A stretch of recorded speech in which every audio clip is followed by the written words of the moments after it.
So welcome to another talk photography, but this time it's a bit weird because it's just me instead of me speaking to another photographer and them talking about it. But as I just explained before, we kind of hit the record button. It was from requests about wedding photography that we had. And so we thought we'd actually squeeze an extra session in between the Christmas and New Year, as it were. So today we're talking about posing and group building in wedding photography. I've basically chose a wedding that you can watch on the Academy. Okay, so I've only chose one wedding to really kind of get through what I really want to show. In the usual talk photography in 22, we've been asking for just 8 photographs. But because, as I said, this is an extra one, we're kind of doing a real teaching kind of webinar as well, but it will only last for no longer than an hour and things really. So if you do want to go and watch this on the Academy, the thing would be to do is to go under the wedding section, click onto the confetti and lace live weddings, and then you're looking for Tamsin and Greg's wedding.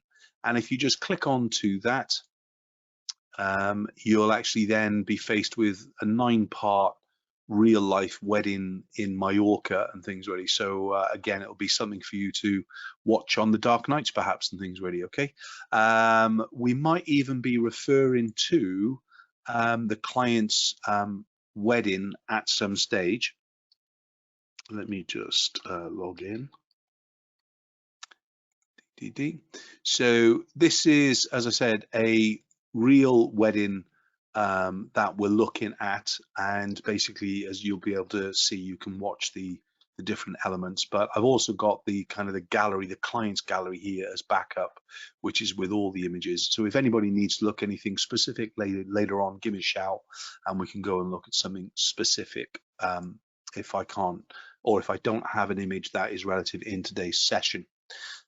Okay, so when we're talking about posing and group building as such, I've chosen images that I think represent good teaching technique, no matter where you are in your wedding journey. I'm a kind of a mixture between a lifestyle photographer and then a shooting specific groups. I actually believe in groups. It's where my sons have been married, and basically one of the most important things for us was family and friends. And you might think that the bride and groom don't want actual groups, or you almost talk them out of groups. But for me, I know they've always been great for sales over the decades. So I obviously want to include that no matter what. So the images that we're looking at today in the group building element, we're going to be looking at how we can kind of build up and then create ourselves a bit of a posing flow. I've also got some bride and groom images and some bride images as well. But realistically, we're looking at the animation and the pose. So when I say I'm a lifestyle photographer, when we're looking at the images, which the image that is on screen now, basically this is just a snapshot rather than a great shot. I've still put everybody together. They're all in their kind of pink getting ready shots, but I've just kind of sit here, cut in, that's a Welsh term, sorry, cut in and cuddle in and basically just look straight towards me and things. Okay, so, and then I need to get those expressions. So this is easy for me after pretty much 40 years now of doing weddings. And I only do past client weddings now, as it were. So if they've got daughters who want me to do their wedding, an old bloke, then I'll still do it and things really, but I don't actively look for new clients, as it were. So we're going to be looking at the pose and the flow. We're also going to be looking at layered posing and layered images. Okay, they're slightly different in that. Layered posing will represent, as we see, like we're seeing here now, where certain people are always slightly staggered behind others to help in 2 ways: to contain the group in a smaller area and to also thin the subjects no matter what we're doing. When I'm looking at the layered posing, and we will see that, there's an expression that I use quite a lot, and it sounds a bit weird, but lose a boob. If you can lose one side or one 25% of a client or 50% of a client, depends on how big they are. We can basically really crush the group down. Everything looks more organized as well.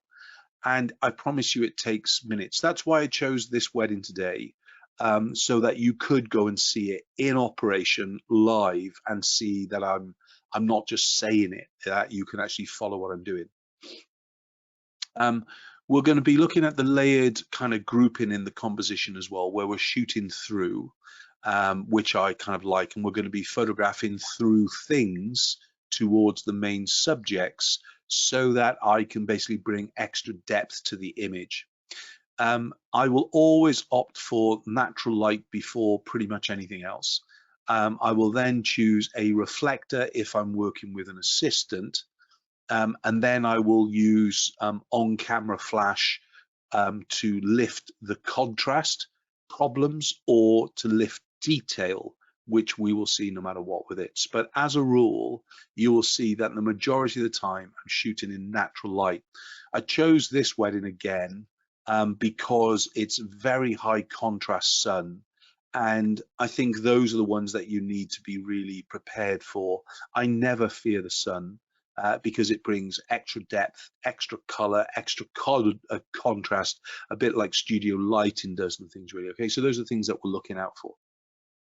So with natural light in mind, the first image is where the bride is getting ready in their home. And this is the little bridesmaid. Now, this window can pretty much do everything that I need as far as the natural light is concerned, wherever I am in the world, except for in the dark months, and it's basically at dark time of day. So I can't shoot this shot with natural light if it's, you know, Christmas Eve and it's 4 o'clock in the afternoon, because there is absolutely no light coming through that window, and I would have to actually then use supplementary light if I was trying to get this. But of course it's never really going to give you the same kind of look, but we still can create that image if we can get access to be able to put the likes of a flash outside or whatever it is. In this case, we're using the window so you can actually see what I'm heading for first. And then I can work with my shoulder against the window, as such is the easiest way to explain it. So I'm always shooting along the window itself, doesn't matter how small it is. And then I can basically start to put my back towards the window to get a flatter light, or I can move the subject into the scene and basically still be positioned at around about, in this case, I would be in an 8 o'clock position to the light. And that's where you can see highlight running down the side here. And you've obviously got some shadow running down here and things really. Okay, so from this one light source, I want to be able to shoot groups, shoot individuals, shoot couples, everything I want to be able to shoot and things really. And I know you're going to kind of look at this and you go, oh, it's okay, it's what an amazing location. I get that. But all those confetti and lace films that I've created on the Academy are all different types of wedding, and nothing can be planned except for what I'm planning as far as the wedding's concerned. And you know, this client that we're seeing here on this wedding, in fact, today, they promised the earth and why they wanted me to go over to Mallorca to shoot their wedding and so on. But at the end of the day, they were just like every other bride and groom. That kind of, it comes to the day and they go, oh, we just want a few photographs, Mark, kind of thing. But it's like, I've traveled all this way, I'm going to shoot some stuff no matter whether you like it or not. But I'm not saying that to them. I just need to make it really fast and everything else with it. So from here, using that line of the window with the window on my shoulder, so me literally leaning against it, I can get her looking out, looking at me, etc. I'm lucky in some ways that there's a slight kind of archway and a balcony that is slightly subtracting any harsh sunlight that would be there. But if you do watch this wedding, it starts to absolutely chuck it down as soon as I leave the actual the bridal kind of getting ready images and things ready. So watch that, you'll be amazed. So from here, as I said, just moving the subject slightly away and getting them to actually look towards the light, but this can look quite flat. And one of the good things about showing images at times in black and white, you can see the contrast or the lack of contrast and the lack of direction to the light as well. So you can see here now she's pretty much flat onto the light source with a slight little angularity and things really. So for me, when I'm photographing, and I can see some questions coming through already, aperture and everything else with it. So as a rule, I want to shoot around about f4 for any individuals. And then I want to shoot about f8 for groups. And that basically, those are the two things I want to work with. I don't mind using 2.8 at all with the 70-200mm lens, or the 24-105 lens that I use on a wedding is only f4 anyway, or f4 to f16 or whatever, 22. But it's usually on f4. If I'm using a prime, like a 50mm prime, it's always going to be a kind of set around about the f4 to 2.8. That's so I can manage this real drop in depth of focus in the foreground and in the background to get this lovely kind of look. And in fact here, so many sales during the years have been created from portraits of the bridesmaids. You will not believe it. So many family portraits that have been commissioned have been based on the images I've done of the bridesmaids at a wedding. For 15 years, in fact, we had one client coming back to us each year for family photography, traveled to us about 2.5 hours. And the only reason they began was because they were parents of the bridesmaids at a wedding and basically loved the way that I worked, loved the way I got the reaction, and they became excellent client of ours for many, many years, as I said, kind of thing with it. So expression is absolutely key. So if I don't talk about expression all the way through today, it's absolutely imperative that we deliver the expression that is right for the styling of the image. So they don't always have to have looking at camera position, and they don't always have to have a smile. And if we want to look at the actual wedding images, if we get time later on, then we can, okay? But as far as this is concerned, we've got a lovely quality of light. She's around about 15 to 20 feet away from that light source as well with it and things really, okay? So ISOs are up, shutter speeds are down, or apertures are opened up more. So just behind the bride, in fact, is the window that we just saw at the beginning. So I just put this in here just so you can see about all the lovely kind of natural light that is coming through in this location, no matter what. And we've got a floor to ceiling window, which is brilliant.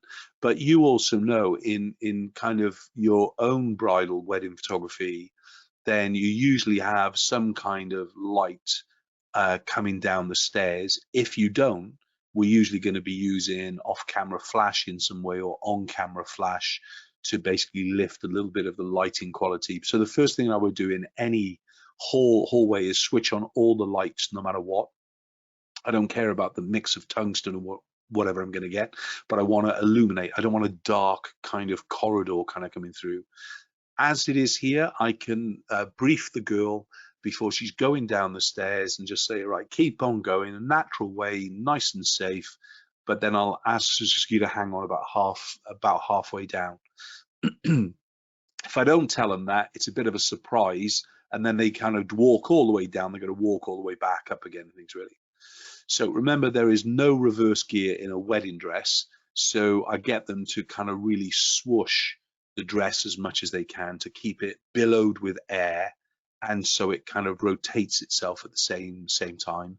Or we're going to look over a shoulder back towards camera position, because we have great detail on the back of the dress. But of course, it's only a part of the dress. Remember, we've got the bodice, which is amazing. We've got the front skirt as well, and usually you might have sleeves or a jacket to go a part of it. So just, it's not all about the back of the dress. It's just one part of it. So in the pose part here, We've just turned her now, as you can see, back towards camera position. She's done a bit of a swoosh of the dress to kind of move the dress down. There's only a kind of a real negative for me in color here, and that's these kind of blue towels that is down on the right hand side. In fact, for them in the wedding album, we basically removed the coloring of them. They went to grey. They're very similar to the sofas that were outside and things, really. But you can see the great kind of quality of the lighting on to the girl, and you can also tell there's no flash going on.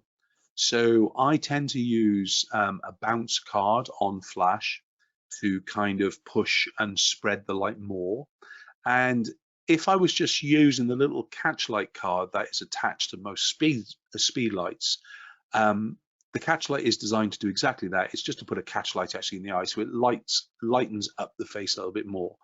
I'll only use directional flash if I was going to use flash on big groups as a rule, or for drama coming down an aisle, drama coming into the breakfast, drama on the dance floor. In the three elements that I've just explained, except for the groups, I would be using a zoomed speedlight flash, so that would be an almost funnel effect to kind of give me a spotlight effect actually with the actual couple. There's no demonstrations of those images in here today, but I can refer to those at any stage. So just going for a very natural pose here. Again, the location and the light and the brightness, if I go too formal at this point, I'm either going to lose the bride for the rest of the day, or I'm going to set a style that might not kind of match what I'm going in. So as far as the kind of the hand positions and everything else, I would still prefer them a little bit more relaxed. In fact, the perfect shot for me would be with her back against those railings, her with those arms kind of almost on top of the back rail, the one that her left hand visible to camera is actually hanging on to there. And then her looking out of the window light and me photographing with a very wide angle lens. That would be the perfect shot for me to actually get and things really. So why we arrive at these locations in advance, of course, and you're just hanging around, you can pick and choose your locations that you definitely want to shoot at. As I said, I'm going to be using window light where more often, you know, a small little farmhouse is going to have small little windows, whether I like it or not.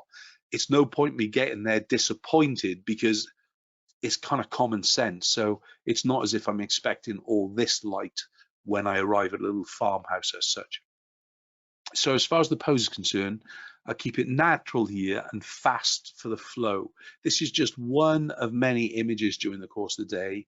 I'm not looking for that award-winning image at all in me setting things up. They'll naturally come through expression and choice of location, whatever it would be. I'm concentrating on making the day amazing to the girl and the guy, or girls or guys, to ensure that there's this lovely flow and a non-stop energy running throughout. I don't want to be somebody who just kind of stagnates thing into a very kind of fixed, will he get on with this now kind of thing with it. So again, this staircase is used quite a bit for the photography, as you'll see in the actual film if you watch this through. So back into the window where we saw the little bridesmaids, and you can see now I've backed off. Some of you would want to clear all the actual cards and books actually on the top, even move the chest, even move the rug. But for me, this is capturing some of the scene, some of the day.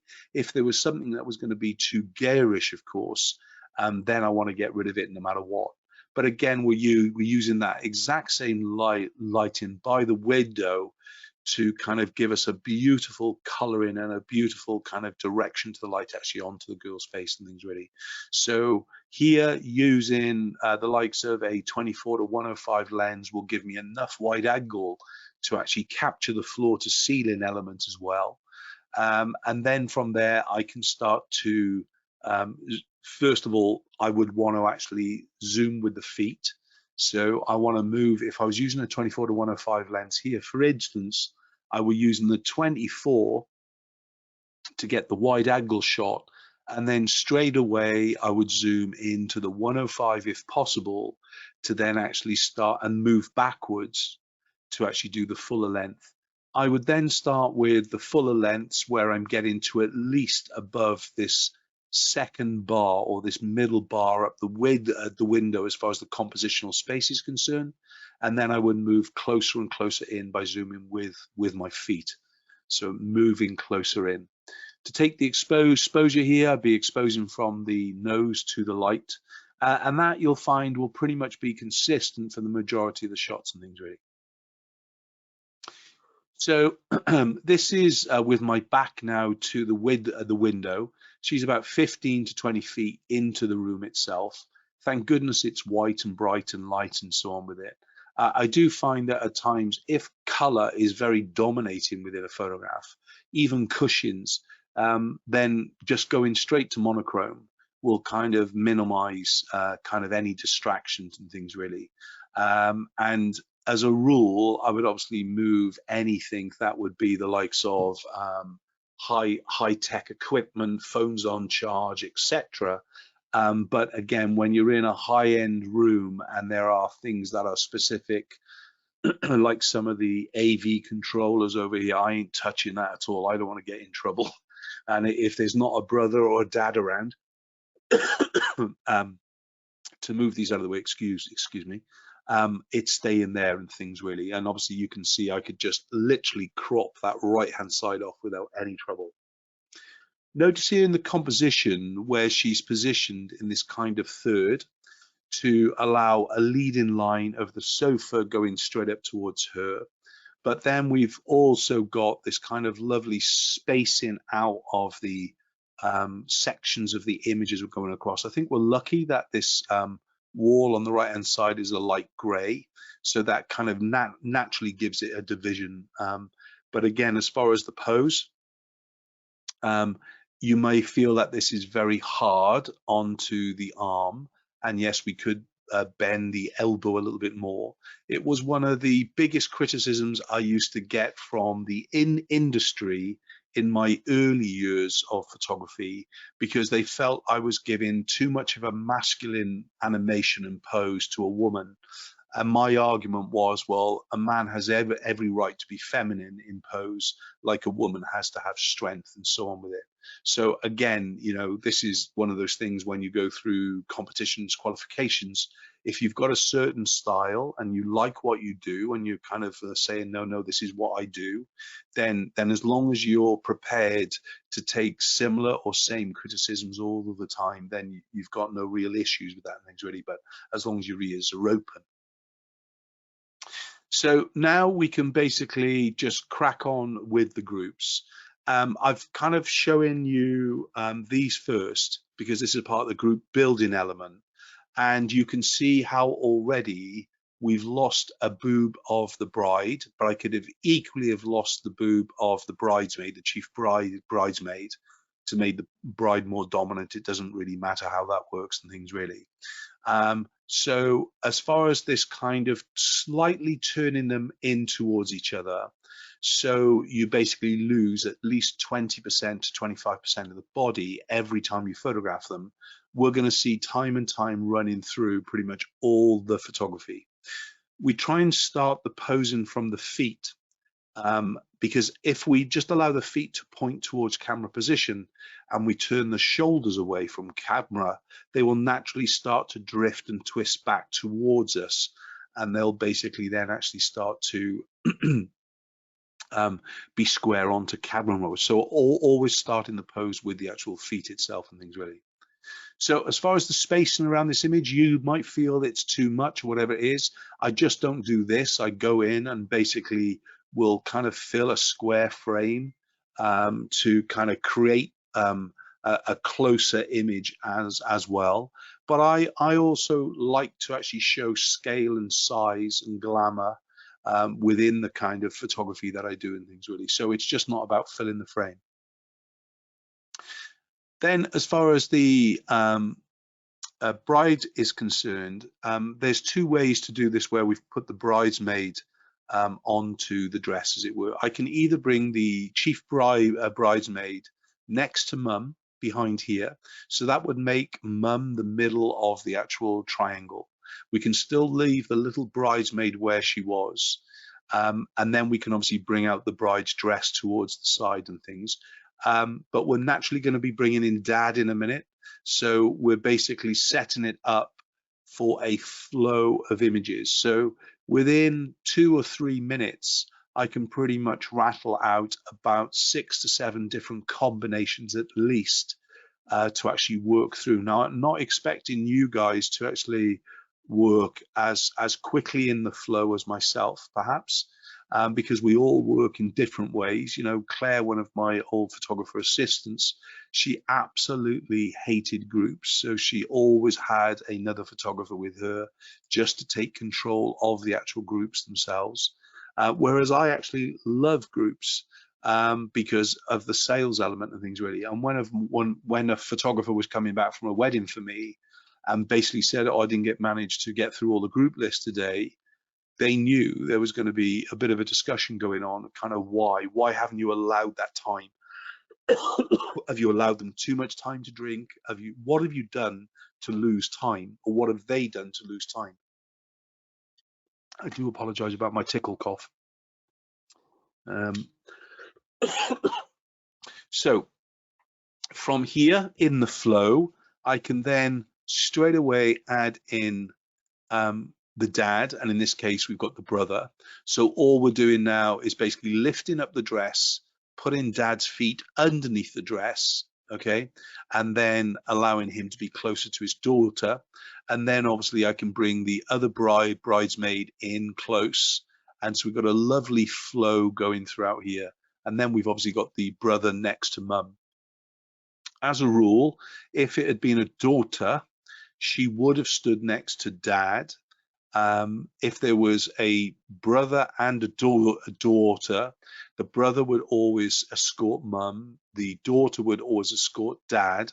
And if there was then another bridesmaid within this group, an elder bridesmaid or a bigger bridesmaid, as it were, I've got the choice to bookend them. So in other words, because I already have the bridesmaid on the left escorting dad, I could actually bring in, if there was another big bridesmaid, on the right hand side to escort the brother. And in the same way though, he would actually turn his shoulder more around towards the bride, and we would lose the boob of the other girl that we're putting in there. So we've got a lovely little flow, and I can build that group up. You know, the biggest one I think I've done is 22 bridesmaids, and the same with groomsmen. Sorry. So from here now, I can basically lose the other bridesmaids, just shoot with dad and the brother and mum and the daughter and things, really. And you can see here, look, I've gone outside. I've got the time. There's a lovely location outside that I'm going to do another flow with as well. Similarly with the bride and the bridesmaids, big space. I'm going to do her and her brother, her with a mum, her with a dad, and so on and so on inside. And I may as well do it outside if I've got enough time, you know. So for me here, you can see they're almost identical in the animation, okay, when we look at those two images. So that just proves that it is a flow and you'll know what you're doing the whole time. The great thing is, if we train them here quickly, they're basically trained for the rest of the day. They'll know exactly what I'm on about as soon as I ask them just to turn in a little bit towards each other. They get it, and they almost naturally do it. To actually kind of go through it and things, really. Okay, so the only difference here would be we've gone outside. It's a slightly more contrasty light. We're still underneath the archway, so we're allowing some of the light to actually kind of kick on to everybody from around about a 5 o'clock position. We've whipped off towards where the ceremony is going to be, and this is the groom on the right hand side and his mum and dad. So again, if there was a split in marriage or whatever it would be, the discussion beforehand is whether I'm doing a mum and dad image with the groom, a natural mum and dad, as it were, and then I would do the individual new partners. But it's all discussed in advance, so I know how it works, and I rehearse it in my head. I've got my shoot sheet as well, so I know exactly what I can do. So when I'm getting to actually go here, I want to actually just flow through it. In this case, even though the groom is principal, you can see that mum is the hierarchy. So she is in the middle of the group, surrounded by her men. And then when we add the other children in, we naturally get this lovely kind of grouping going around as well. So dad is in a supporting role, and the son who's getting married is in a principal male position. So he's not being blocked by anybody and so on. And he is next to a principal woman. So by kind of doing that, if you imagine mum, you know, in a few shots time is being photographed without the son, then dad would actually be turned in towards the mum where the groom is now, and basically the group is just kind of shuffled together and things really. So the principle of mum, she's the hierarchy within the group and things really. Things that kind of being annoying is cuffs. And when I'm doing a formal wedding, that would be with tails, dinner suit, or a morning suit, I would absolutely ensure that a cuff is showing at the end of every sleeve. When things are in foreign countries, you've got to accept that the majority of them are actually in short sleeves. So it's one of those things when I'm shooting abroad, I basically forget about asking for cuffs. I do ask the groom at the beginning of the day, are you long sleeve shirt today or short sleeve? And that is so I'm just not looking like an idiot going through with it and so on with it. As far as the hand position is concerned, whether they're in a pocket, I don't want the hand completely buried in the pocket where possible. I used to leave a thumb out, but it also looked like a little willy, so I stopped doing that. And I just allow some of the skin of the hand just to kind of be exposed, just going through it. Otherwise, the hand could be around the back of their backs, as it were. The most distracting hand in the whole image, in fact, is dad's hand around the young boy here. It doesn't help that the young boy's in a white suit as well, because we can see the kind of, you know, the Addams family thing, as it were. So it just kind of comes right actually into your face. So when you're learning your craft and you're developing your style and you want to hit a certain thing, concentrate on the little things, okay? And concentrate on the little things, not on, you can't concentrate on everything at once. So I know that's a bit frustrating when you might only do 30 or 40 weddings in a year compared to 30 or 40 portraits in a month. I'm expecting a portrait photographer to be excellent by the end of month 2 or 3. And I'm expecting a wedding photographer to be very good by the end of 3rd year to allow us this kind of development. So hands and everything else you'll see here again with the kind of little bit of a flow. They kind of just appeared with these hats out of the blue, and basically then all of a sudden they're going to dominate the rest of the day, and that wasn't in the discussion. So I wasn't ready for these at all, but they take on a slightly different slant then as well. This is a slightly different layered posing now. So in other words, the groom is around about 5 to 6 feet in front of the groomsman. And by that, I've got a natural layering.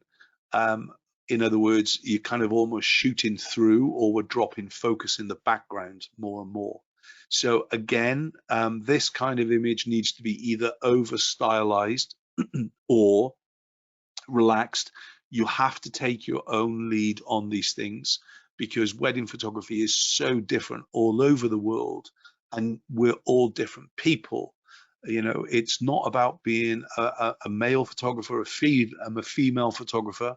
It's about identifying what you enjoy and what kind of extra qualities that you bring. Do I like to see a wedding photographer in shorts and Doc Martens at a society high-end wedding? No, I don't. I think that kind of lets it down, but that's just possibly because I'm old school.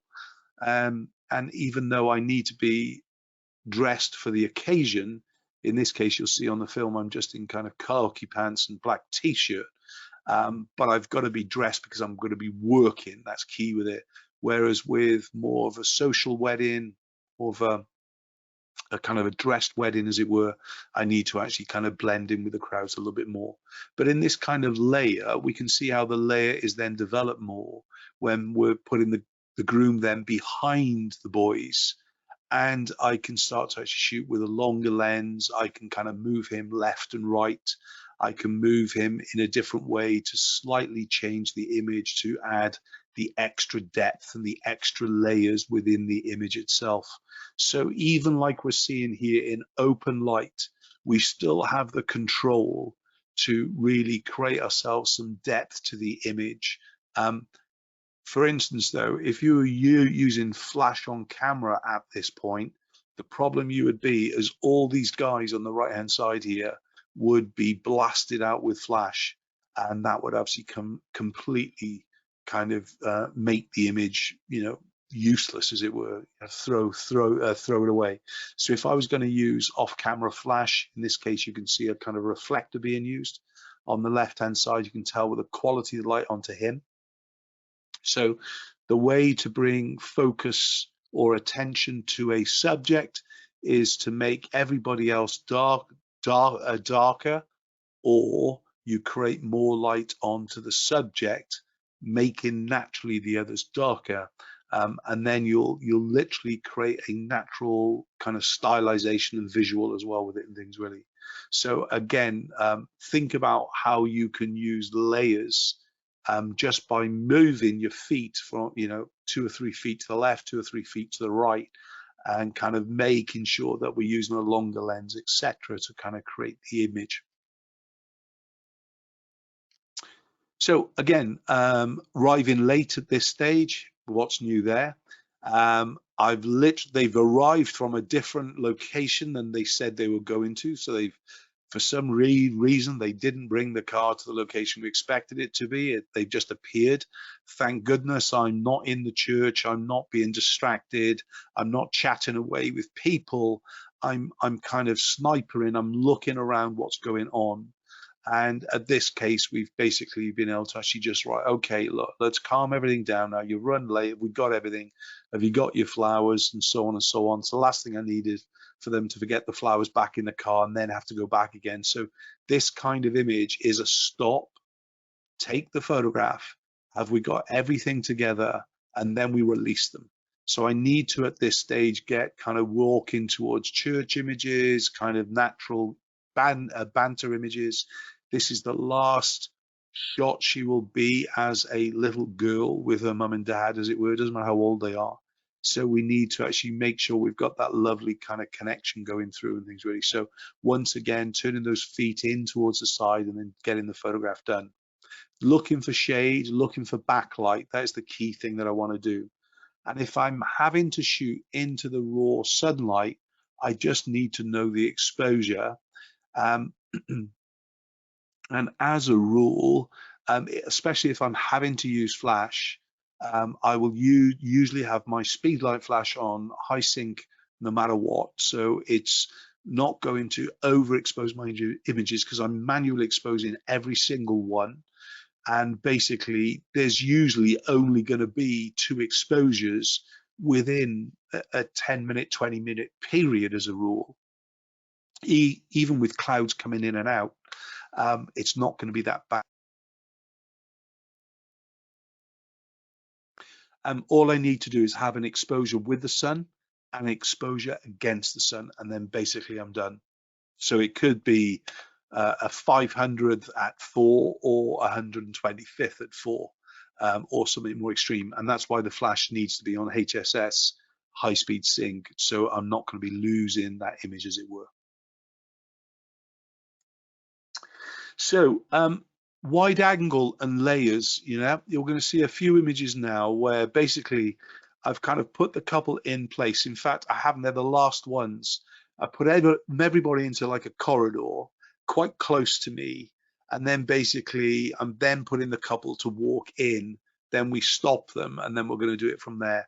So if there's going to be confetti, etc., then I can take control. The crowd know that I'm going to shout 3, and we're going to get that image and things really, and we're going to get some great images as well and great expressions. But I need to be able to kind of move in and out quite fast. So the last thing I need is little girls in front of me here, but I'm aware of it. But I always start, that 24 to 105 lens is an absolutely brilliant lens. If you like the kind of the wide angle vision as well, is because you know that you can pretty much zoom with lens or zoom with feet, and you're in and out to get images, and it's a real kind of good compact lens to kind of use as your kind of default almost wedding lens, as it were. Similar here again with the kind of the hats. All of the men without exception had the hats. Then they were all given out at the church, and so I've got to make a bit of fun out of it, bit of a graduation event, as it were. And again, not only doing this one, but because we're making all the effort, I get some great images of the guys got to find their hats and so on. But I can develop this again if I do a completely different shot. What's the point of repeating the same up in the air shot where I went, okay, now guys, you're going to be throwing them at me, yeah? And basically, there's things that get thrown at me at weddings that I don't really want to happen, but they happen, as it were. Cricket bats, I stop the. I don't do that anymore. I'm an old man, but yeah, I've had cricket bats thrown at me, or golf clubs in the air, whatever. Anyway, but kind of look at how you can create stories, interaction. These people need to be on my side for the rest of the day. And they need to know that I'm also not going to be just a guy who's kind of calling this out and calling that out, and we're going to be stuck with all these images, and to do, and they're really not going to enjoy themselves. We've got to go from that. And then the kind of allowing the breakout. So many photographers that I've seen over the years want almost the whole control, the tight control all the time. The best thing that I can do is control the narrative and then allow them the freedom. So in other words, create the shot I need, let them fall over. So in other words, get my photographs and then go, okay, go and have a chat with the clients. Sorry, with the guests. Just go and do your own thing, whatever it is. Then I need to go into snipe mode. So I'm really looking. So whether it's going to be the likes of the 24 to 105, 70-200 lens, as standard, I would carry those without being able to actually kind of swap across or whatever it is. But again, as far as the sniping and the layers, is kind of always trying to shoot through things. So even moving my camera into position time and time again to ensure that we do have depth going through. Then, of course, we can't miss out on the classics.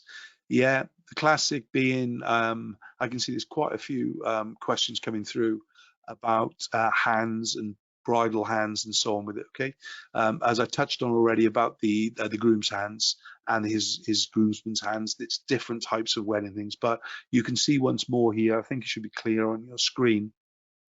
We've got the groom's hand just visible in flesh.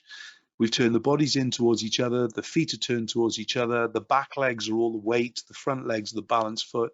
We fluffed out the dress to the left.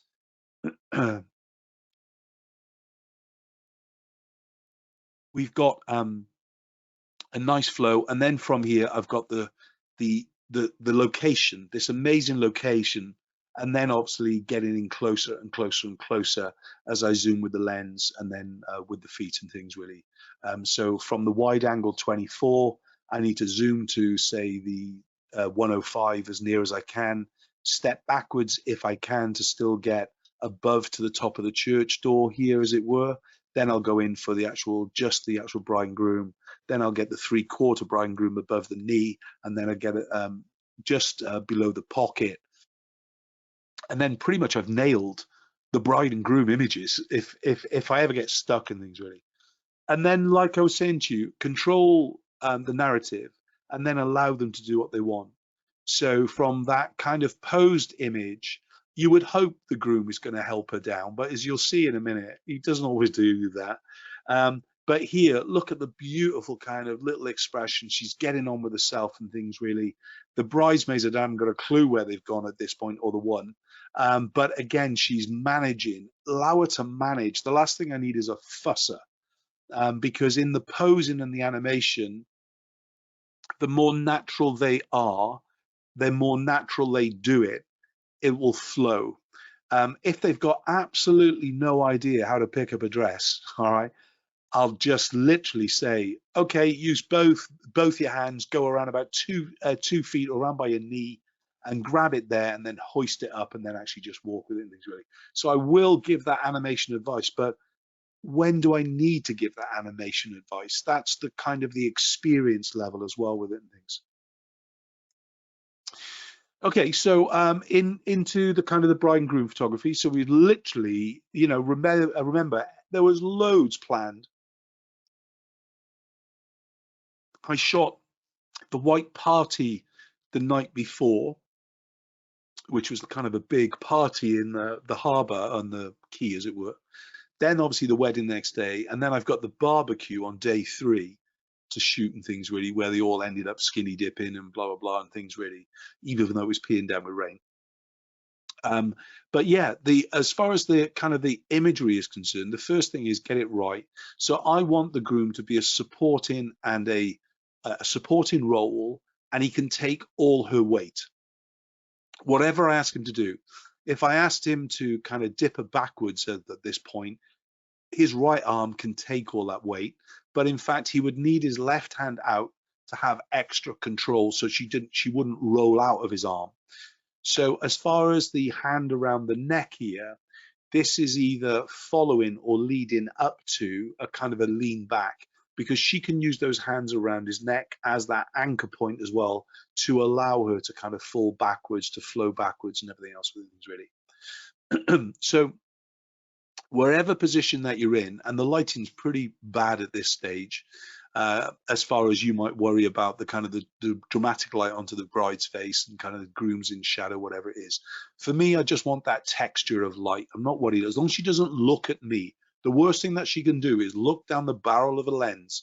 If she looks down the barrel of a lens, I'm going to hate it, because the lighting on her is going to be shocking. So the best thing I can do is get her to either look towards the light source, yeah, don't worry about the dapple, or look towards her groom, or look towards the floor. No matter what we're doing, I've got an image. So this is a scenic shot as far as the kind of the image is concerned. And from within here, I need the scenic image, the big space. Then I need to do the full length, 3/4 length of the close-up. When I'm doing the close-up, if I can't get the image barrel down the lens, looking right down the lens, then I've got to choose to do that close-up image somewhere else where it's more of a shielded or a shaded area. But I want to choose my location for the flow as far as the kind of the scenic element, rather than actually just for the perfect light. If we can get both of them together, brilliant. Then, like I was saying to you, they did say we're going to be doing a lot of photography when they booked me, but then we ended up doing probably about 10 minutes worth of photographs, and that's it. And you'll see that live actually on the wedding video as well. We talk about it as well, and things, really. So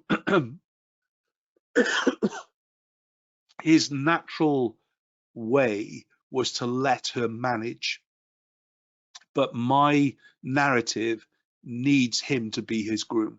So in other words, even though this is the natural kind of walk off, I would just shout to kind of Greg and say, any chance to take Tamsin's hand for me, please, and just kind of walk away together in exactly the same way. Don't worry about your dress, Tamsin, everything's dry, and so on and so on.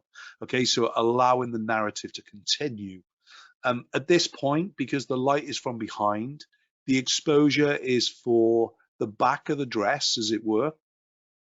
If I was to expose for all of the sunlit part, you would find that basically everything is just going to look very, very, very dark, because there's not going to be a silhouette image or whatever it be. If we then look at the next image and you see the power of when you now expose for the sunlight, now we have that more depth in contrast, that almost silhouette-y kind of feeling. It's on its way, but we've got enough light bouncing back in here to add that little bit of light on to them no matter what. But we want to create these long shadows. We want to crop off any kind of big distraction. So layer in your shot again, look for that first tree in the wood to control the light or the shade, and then actually look for anything that you can use to give you a dynamic scene. You know, you don't want to go to these locations and basically not shoot the hell out of it. It doesn't matter how relaxed the couple want. All I've got to do is beg for 5 or 10 minutes of their time. If I get 5 or 10 minutes of their time, I'm done. Okay. If I don't get 5 or 10 minutes of their time, really, I've got a question: do I really want to do it? And if you find yourself being more of a prostitute than not, it's okay. So if you're doing it for the money, then I get it. But again, pick and choose your battles and make sure you're charging enough so that if you don't get any fulfillment as a photographer, you really are getting a fulfillment as far as financial benefit is concerned.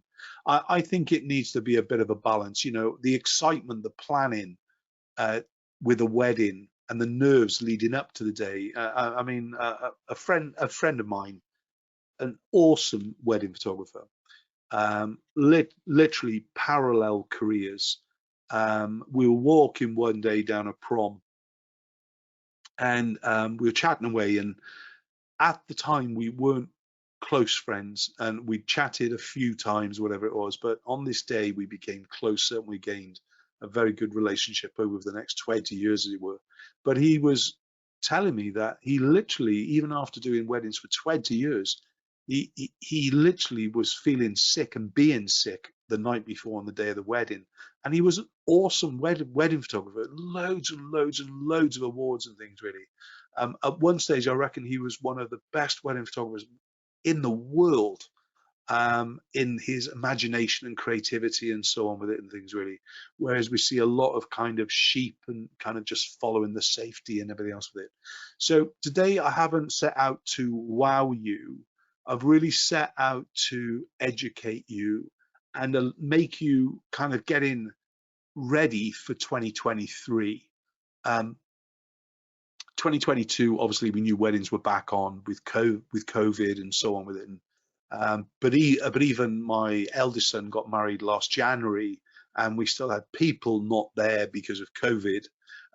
But we're into a more normal world this year, and there's less stress. I know there's all these financial stresses going on, but the weddings are still going to happen. But what I want you guys to do is to make sure is that you really find what you want to achieve during the course of the year. Work on the little things. Work on, why is this hand in this position? So why is she kind of putting that right hand on the chest? Why are we using a balanced hand? What are we doing with the leading lines and so on with it? But keep it simple is key. Yeah. Using the backlight, as we can see here, exposing for the shadow is really what we've done, allowing the top of the hair to burn out a little bit and things, really. Making sure that you think about the scenic environment to allow yourself some space.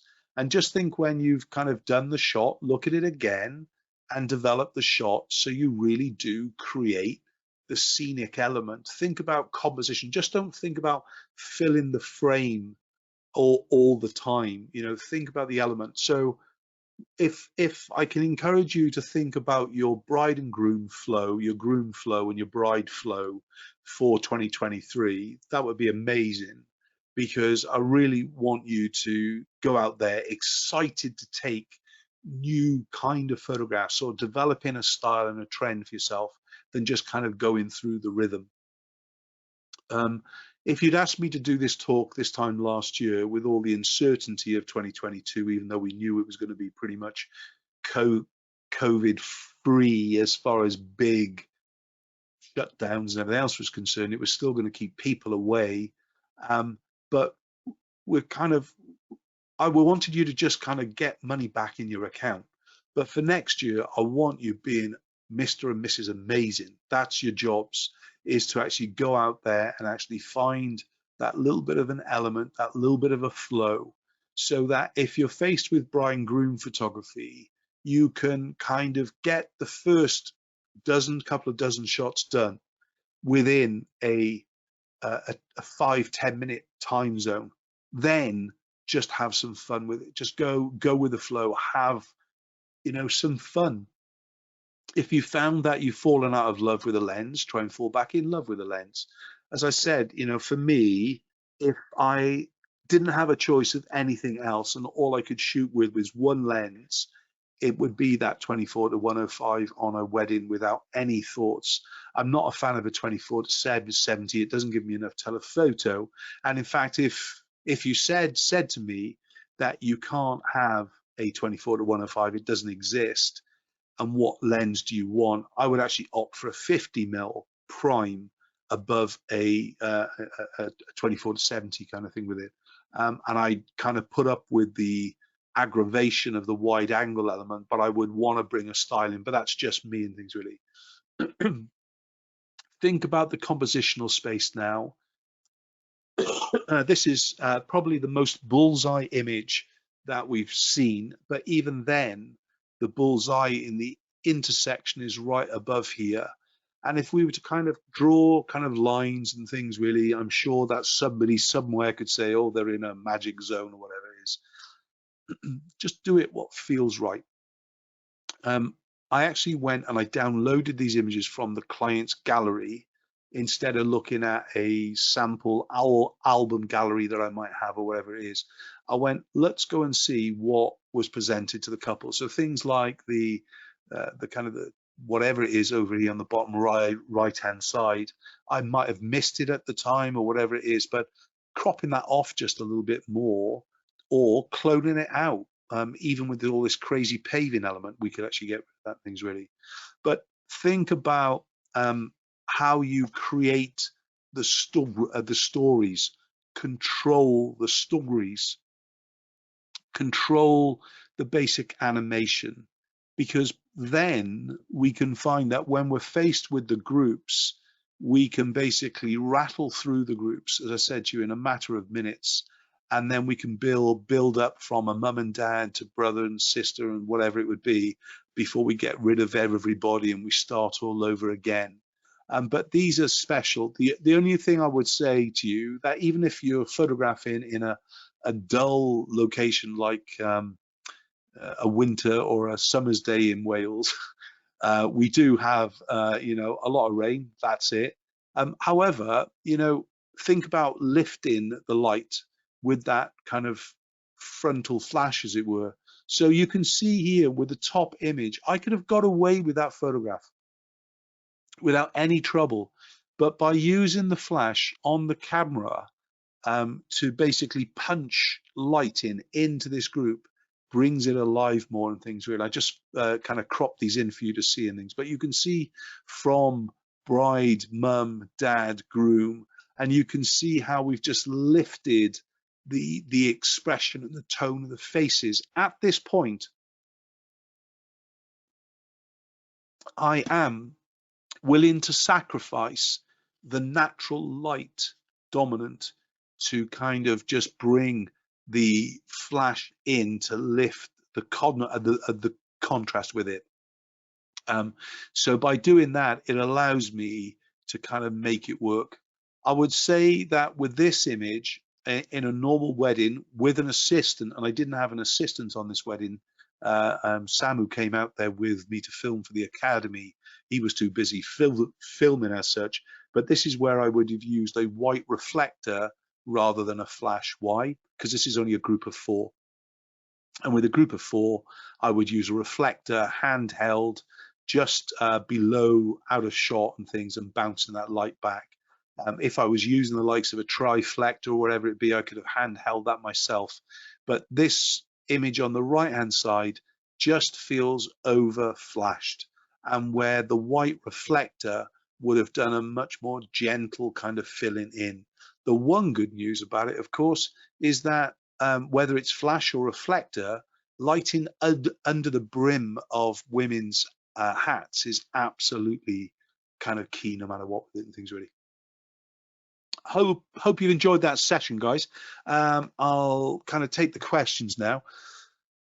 Men's hands in pocket, fingers, thumbs in or out of the trousers pocket. So like I just said, I would encourage you to think about leaving a bit of the flesh of the back of the hand visible.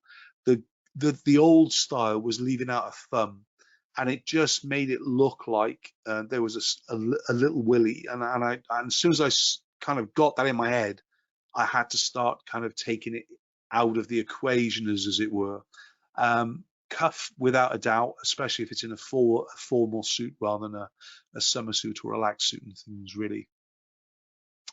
Bride posing basics. Okay, can you help me get to grips with it? Sure. So the first thing would be is all the way onto the back foot.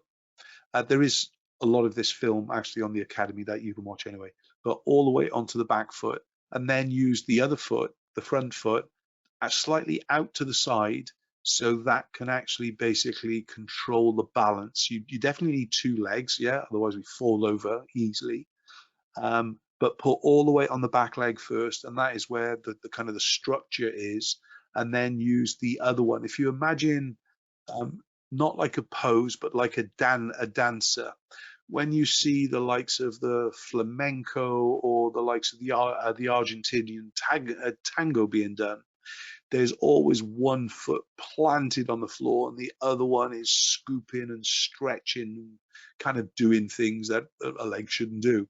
But that kind of creates more drama and control within the image itself. Basics of the flash setup that you use. Okay, so I'm running on TTL mode the majority of the time, but I literally switch the flash on and off. I do use a power pack as well, so it doesn't take a long time to charge up, as it were. The reason I switch it on and off is I don't want flash on by default. I want to actively say, I need flash here, yeah? And as a rule, when you think you don't need flash, you probably need flash. And when you do think you need flash, you don't need flash. So kind of, if you can work in that mindset with it, you'll kind of get the flow. So TTL, it's usually minus about a third of a stop as a rule, yeah. And that would be with the bounce card or the likes of an extended bounce card. I've used kind of rogues, I've used Honnols, I've used everything, you know, just to increase the physical size of the flash spread, as it were. And then when I'm photographing the big groups, I just take the wide angle diffuser off. So, you know, the little flap down, yeah, I pretty much use that down as well as with the catchlight card. It does take some of the Canon flashes, it kind of starts to blink. It's going, do you know what you're doing, you idiot? Yes, I do. So the wide angle diffuser and the catchlight is the kind of the standard, and it's set at around about a 45-degree kind of reflection, as it were. But then when I'm photographing the big groups, like we just saw, pretty much most of the time, I'm going to put it up into manual mode in full flash and things, really just to actually lift up the whole group. Then the wide angle diffuser is either on or it's off, depends how far away I am. So a group up to about 10, so a group up to about 4 or 6, I will definitely use a catchlight card to light the group, or a reflector. Beyond that then, probably up to about 12, I will use the bounce card or directional card, but the wide angle diffuser is still on. And then once I get to a big group, I will basically take the wide angle diffuser off, and I will pump a manual flash or full power or +2 into the actual group, as it were, and I'll naturally fill most of the actual middle of the group. The furthest part away from me is usually the part that I want to lift the detail on more than anything else, but I'm still using the ambient light as the working exposure as such. Remember, if you don't need to use HSS, don't use it though, because obviously that use it or you lose some of the power. by using the HSS as well and things really. Ideas for seating brides. Yeah. So the first thing would be is find your window right at the beginning of the session where we were looking at those images. If you can kind of choose the window first, let me just scroll down here. Yeah, when we kind of get this window light here, it's just absolutely beautiful with it. We don't really want to sit them on both buttocks. We want them to kind of lean. When somebody leans, they bring a rhythm and a flow naturally into the image, no matter what. So by kind of getting them to turn the body a little bit and then just sit on one buttock, then that works. I always try and get the bride to sit on the edge of a seat rather than actually fully on the seat and things. Because if they're sitting on the edge of the seat, we've got more room to actually maneuver them and things really, which is obviously what we're kind of trying to achieve and things really. Simple group for the family again. Okay, so while we're here, let's do that. So let's just imagine, let's click out again. Was there a rectangle crop? There's not with the feet in, so I'll have to keep this for now. So starting with the feet, turn them in towards the middle.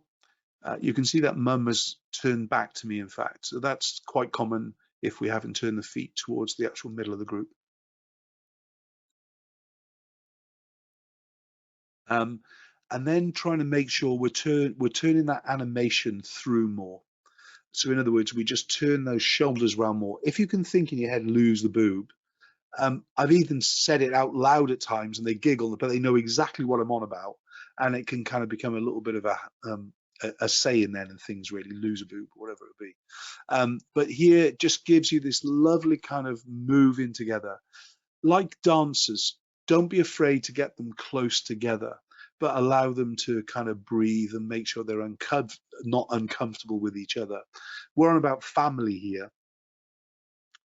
If there is any kind of headache, so if a daughter or a son's fallen out with a dad, get them on the opposite side to each other. You know, all that kind of prep time really is worth every minute. And talk about that on your blogs as well, why you do it.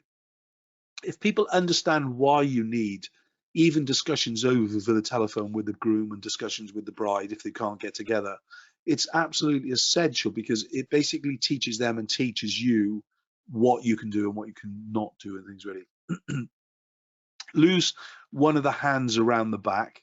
Obviously, if this was the groom, like we'll see later on, you tend to actually have the bride with the two hands here. And then if mum was the groom, let's say, we would turn them in towards the right more, so in a clockwise direction. And we would just actually lose this back shoulder behind her a little bit more, like you can see us doing with the actual dad here is a perfect example with the bride. The brother would have been perfect as well, except mum's gone square onto the camera again. Hope that helps. Examples of flash. So there's a thing on here. Can you show an example of the zoom flash you mentioned? So I would naturally think about going into church. So this looks like it's artificially lit in some way. There's more light over here. I don't think it's from me though. I can't remember. You'll have to watch the film. Is there a zoom flash on there?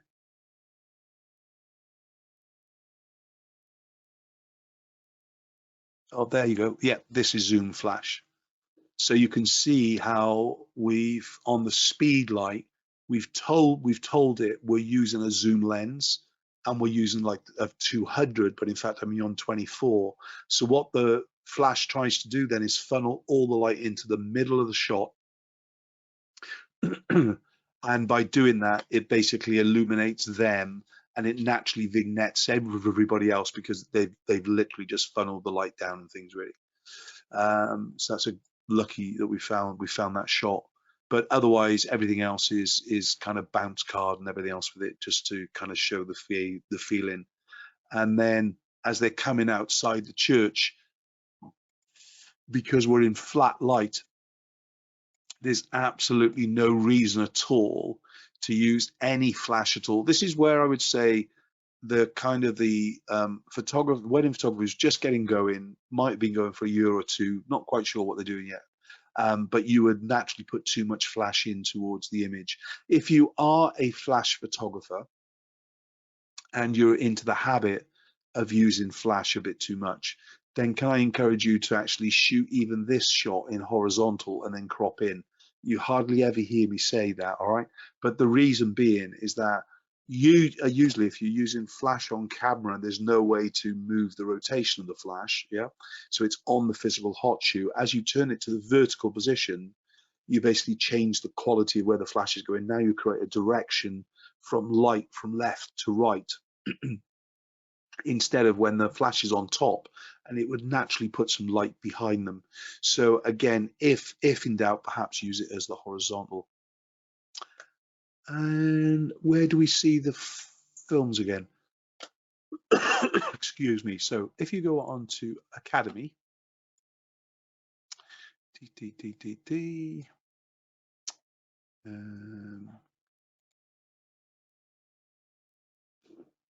you go onto Academy and you just go on to Wedding and you choose my confetti and lace series of weddings, there's a huge amount of these weddings still live and things ready. We are going to be bringing back some of the others as well. For some reason, they weren't put on when the new site was live, but they will be added on and things really. So these are, you know, a good variety for you to learn from and things really. Again, my book is so out of date now. It's got to be what, 15 years old. And the great thing about video, there's like you can keep it fresh and everything else with it and things really. But anyway, thanks for joining me live. Look forward to seeing you all again soon. I hope you've enjoyed this talk photography.